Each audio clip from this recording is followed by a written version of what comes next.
Fernando Conrado, são 11h34. Bora falar de guerra. Vamos falar de...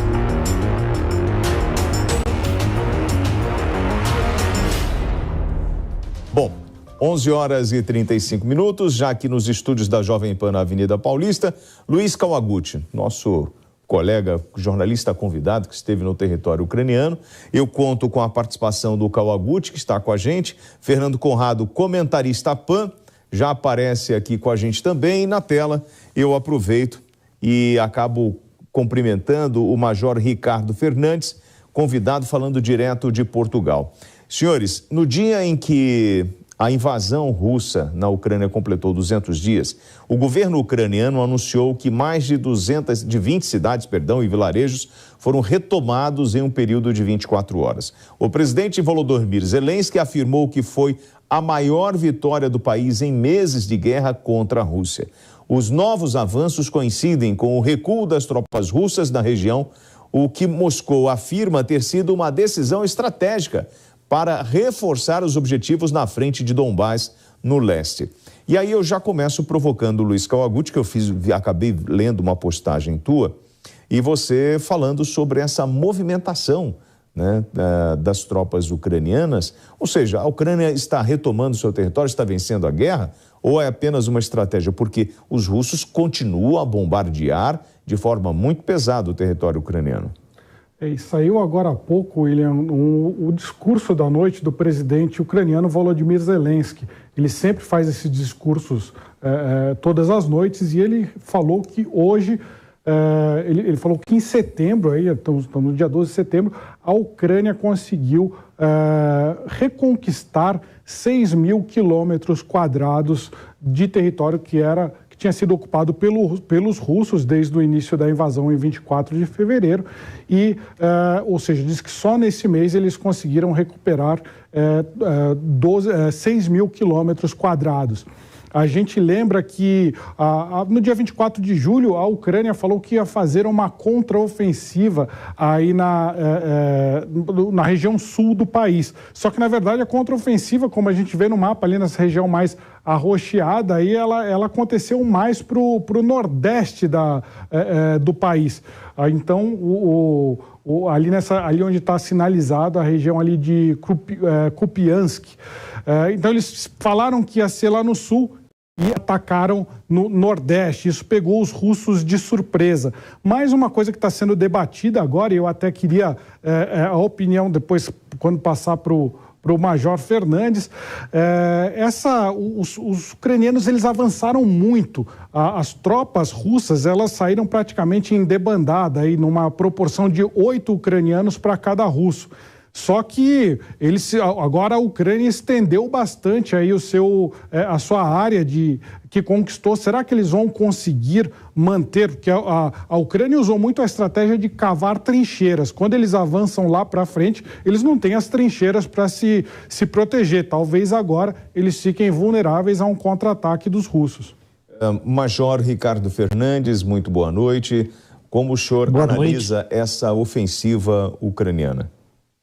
Então, a Ucrânia já vinha desenhando, né, uma contraofensiva, né, ou uma ofensiva contra a Rússia já há algum tempo. Ela era prevista para ser em agosto.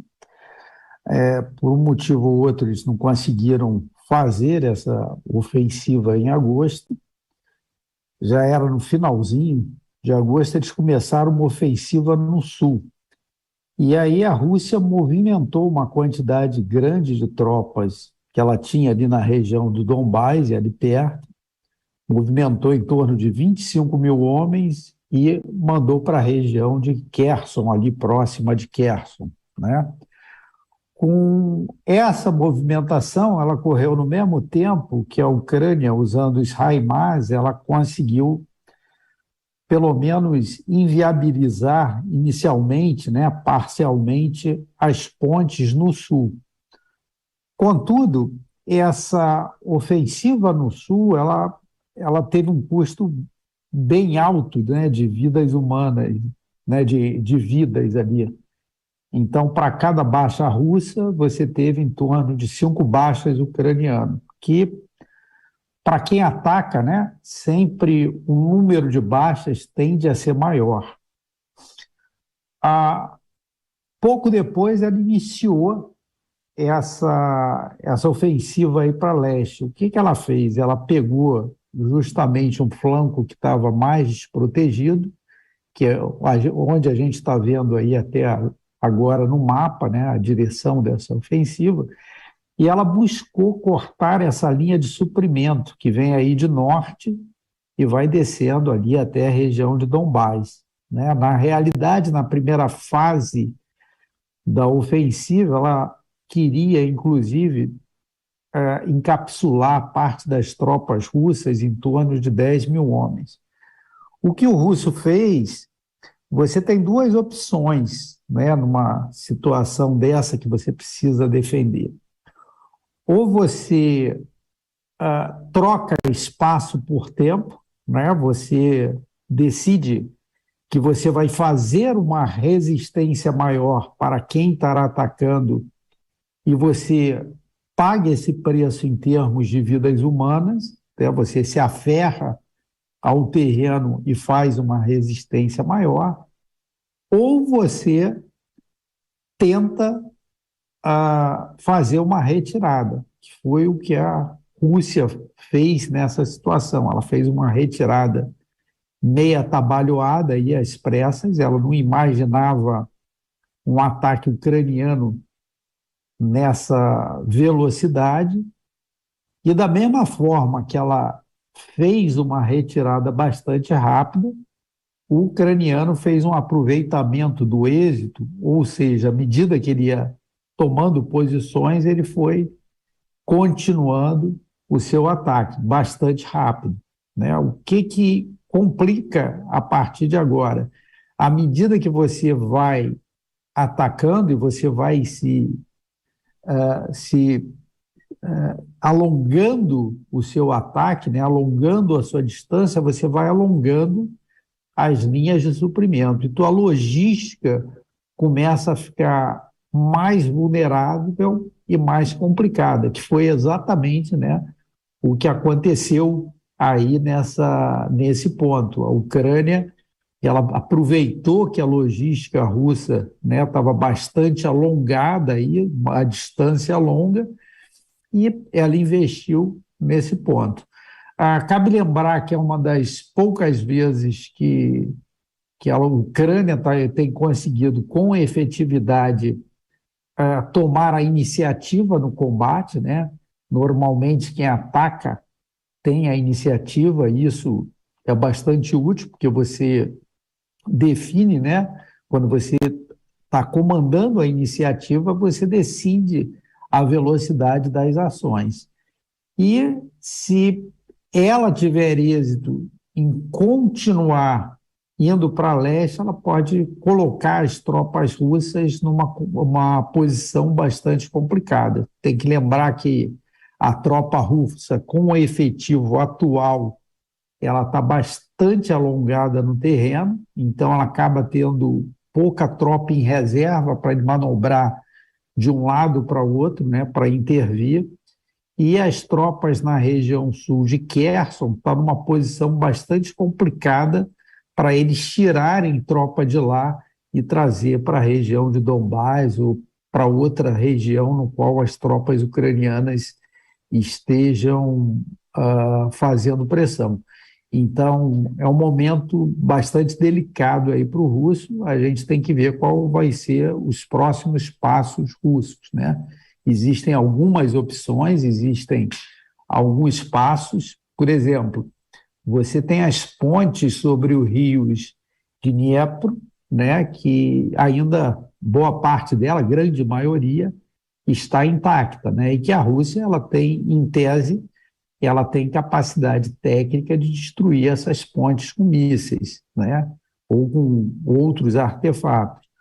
Se ela fizer isso, começa a complicar o fluxo logístico para as tropas ucranianas, que é exatamente o que a Ucrânia fez a sul com as tropas russas que estão em Kherson. A Ucrânia bombardeou as pontes ali no rio, lá no sul, e a Rússia agora ela tem uma dificuldade grande em ressuprimento logístico. Foi bom, chefe. Não, perdão, sobre essa retaliação, nós inclusive separamos o material. A Rússia começou essa retaliação com mísseis e artilharia contra áreas que perdeu em Kharkiv. O prefeito da capital da província disse que as áreas residenciais foram alvejadas. Os moradores sofrem com a falta de energia elétrica e água. Ao longo do dia, várias explosões foram relatadas. A Ucrânia contou 5 ataques com mísseis, 10 bombardeios aéreos e 20 barragens de artilharia. A imagem da explosão que aparece no início ali, essa imagem é uma imagem impressionante. Eu queria até aproveitar, já volto a palavra pro Major. Essa imagem, Fernando Conrado, é de uma usina térmica.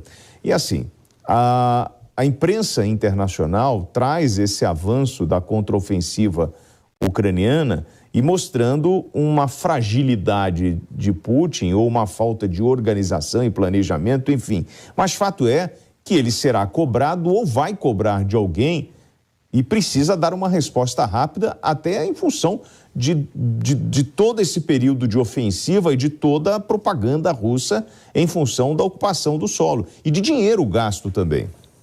Conrado. William, aqui no Sul, quando a gente vê uma situação dessa, a gente diz que vai feder, porque a conta não fecha, William. A Ucrânia não tinha esse contingente de soldados. Isso aí, para mim, é claramente, óbvio, estou trazendo as minhas considerações, o tempo vai dizer se eu estou certo ou não, mas eu venho sempre acertando as minhas previsões. Desde os ataques às bombas, desde os HIMARS utilizados lá no início, eu sempre dei aí o passo que acontecia e acabou acontecendo. Tem uma fala do Jens Stoltenberg, que é o secretário-geral da OTAN, dizendo o seguinte, nós não vamos deixar a Ucrânia se render.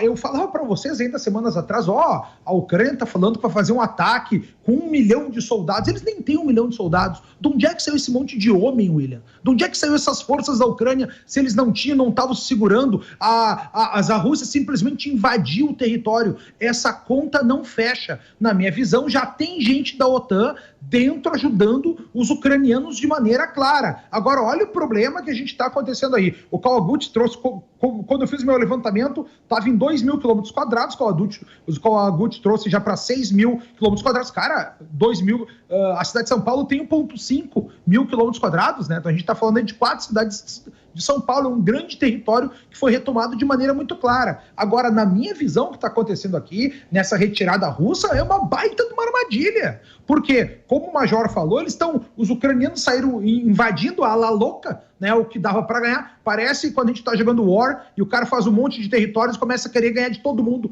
de uma vez só, ao invés de ficar, né, controlando os espaços. O que a gente vai ter aí? Eles estão longe da linha de suprimentos, vai ficar cada vez mais difícil chegar munição lá na frente. Toda aquela região está às escuras, tem 5 regiões da Ucrânia ali às escuras, a própria usina ali foi, a usina nuclear que a gente estava falando de Zaporizhzhia, foi fechada, eles estão sem energia elétrica, é um território que já foi dominado pelos russos, os russos já conhecem aquela estrutura toda, os civis que moravam ali já foram abatidos ou já fugiram, ou seja, os ucranianos estão entrando num campo limpo para ser bombardeados. Agora a Rússia vai entrar com força total em cima dele. Essa é a minha visão, tá? A Rússia não vai deixar barato. Já começaram as explosões aí e agora vão dar explosão em cima de soldado, porque antes os ucranianos estavam escondidos nas escolas, escondidos nas maternidades, escondidos nos hospitais. Agora eles vão entrar em campo aberto e a Rússia não vai brincar contra eles. Agora tem 2 outras informações que me preocupam muito. O que eu fiz quando vi essas informações? Liguei para uns amigos da Rússia lá, né?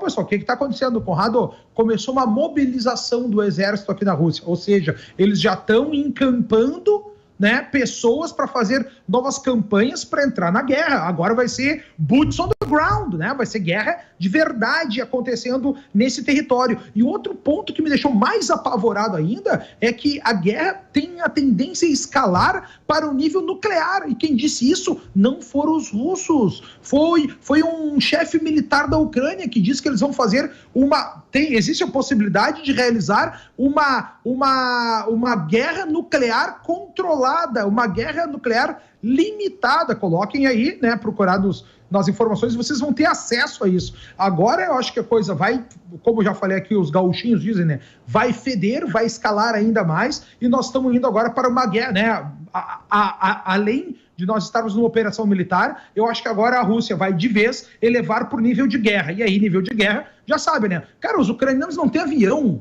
É uma piada de chegar os russos com a tropa, que também é guerra de narrativas, né? A gente espera que a Rússia tenha avião funcionando, que eles tenham bomba nos aviões, que eles tenham querosene para colocar nos aviões, para essa guerra ir para outro nível. Eu particularmente, estou muito preocupado com os passos que essa guerra está dando aí, William. O Conrado falou sobre o fechamento de Zaporizhzhia.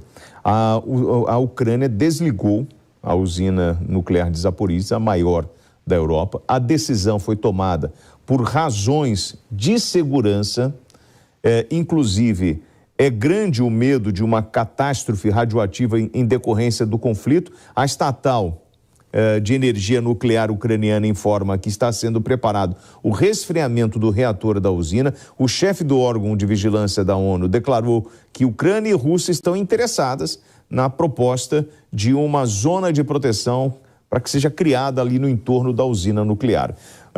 Kawaguchi, o Conrado levantou essa lebre em relação ao número de homens do exército ucraniano. A gente sabe que existe a possibilidade de forças especiais da OTAN, dos Estados Unidos, desses grupos já estarem atuando com inteligência, com ações de, não sei se a gente pode chamar de sabotagem, enfim, dentro do território ucraniano. Agora, imaginar que um exército aliado está apoiando, né, esta ofensiva, é assinar o ato da Terceira Grande Guerra. A gente tem que lembrar que tanto a Rússia quanto os Estados Unidos, a gente fala sempre em guerra de procuração. Na verdade, é uma guerra que está acontecendo no território ucraniano, mas você tem de um lado a Rússia e do outro os Estados Unidos e os seus aliados na Europa que estão apoiando a Ucrânia. E cada um vai testando qual que é o limite do outro. Se a gente lembrar quando começou a guerra, em fevereiro, seria praticamente impensável o Ocidente fornecer, por exemplo, blindados, fornecer mísseis antinavio ou fornecer os tais HIMARS, que são os mísseis de alta mobilidade que estão sendo fornecidos agora. Mas os Estados Unidos foi testando qual que é o limite da Rússia. Agora, a gente tem aí 200 dias de guerra, eles já estão fornecendo à torto e à direito esses foguetes HIMARS que estão fazendo a diferença no campo de batalha para o lado da Ucrânia. Então, cada um vai testando o limite do outro.